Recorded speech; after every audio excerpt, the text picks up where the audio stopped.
Warren ufite itorero i Saddleback.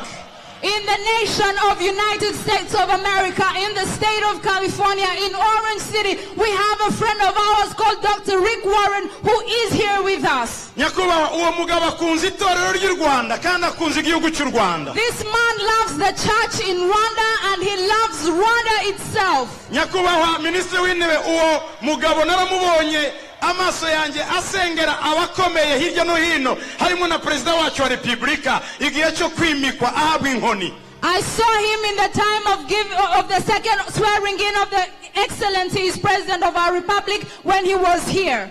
Ikindi cyanangaje muri Leta Zunze Ubumwe za Amerika, igihe umwirabura yabaye uwa mbere kuba perezida, Rick Warren niwe wamusengeye kandi hari abapasiteri b'abirabura benshi.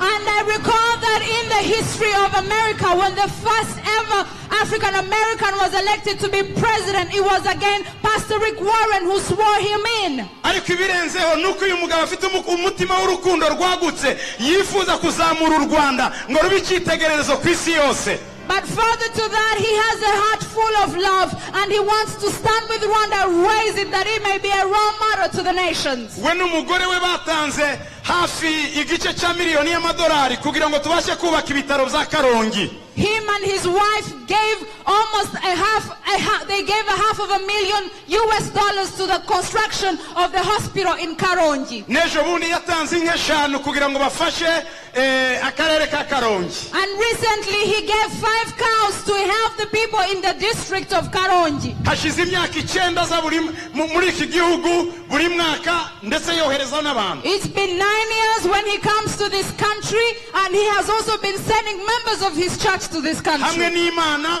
with God, hamwe n'ubuyobozi bwacu, with our leadership, dufatanyije na Rick Warren, together with Rick Warren, u Rwanda rugiye gusubizwa iteka ryarwo. Rwanda is going to receive again its place. Hallelujah! Hallelujah! Hallelujah! Hallelujah!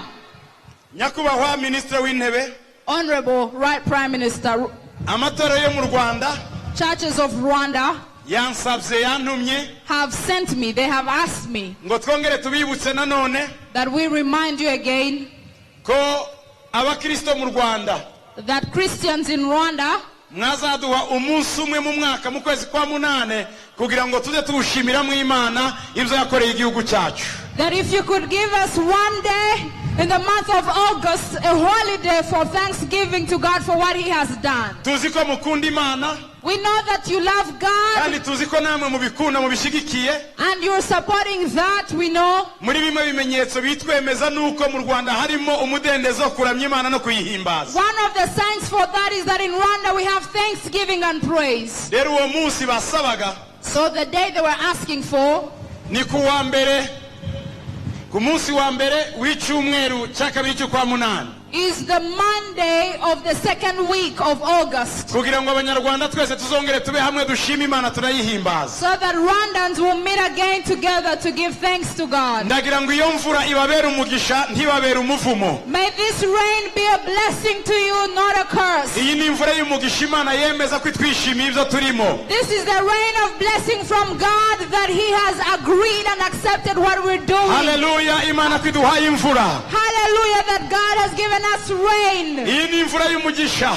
This is the rain of blessing. Mu kanya gato muhumure irabihagaze gusa no kugira ngo itwereke Imana ko itwishimiye. Shortly it will stop raining, but God wants to show that he is pleased with us. Aho Imana irerekana kuri kumwe natwe. God is showing us that he is with us. Muri uwo mwanya rero, in that moment, Imana irimo idukuraho isoni n'ikimwaro, when God is changing our image and taking away our shame and disgrace, itorero mu Rwanda, the church in Rwanda, irifuza uwo munsi would like to request for that day uzaba ari umunsi urimo konje, to be a holiday, kugira ngo twongere tuze twese muri stade gushima Imana no kuyihimbaza. so that we always come in the stadium to give thanks to God. Ikindi turabashimiye ko mubitwemereye muzawuduha. We thank you that you have accepted to give us that day. Imana ibaho umugisha ibongereraho mukuye. May God bless you and give you abundantly where you've taken from. Nanone kandi turakomeza dushima ubumwe bw'itorero ry'Imana mu Rwanda.